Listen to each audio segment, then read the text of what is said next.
عبر الرئيس الأمريكي جو بايدن عن إعجابه بمسار المنتخب المغربي لكرة القدم في نهائيات كأس العالم قطر 2022 والمردود الجيد الذي قدمه أبناء وليد الركراكي. وكتب جو بايدن في تدوينه: لقد كان شرفا كبيرا أن أشاهد مباراة كأس العالم اليوم إلى جانب رئيس الحكومة المغربية، بغض النظر عمن تشجع. كان من الرائع مشاهدة ما تمكن هذا الفريق من تحقيقه.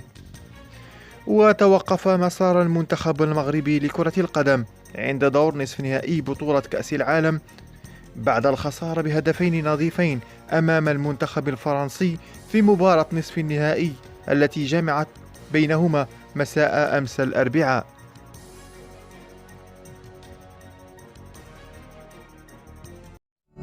تابوناو في القناة باش توصلوا بكل جديد الأخبار الحصرية.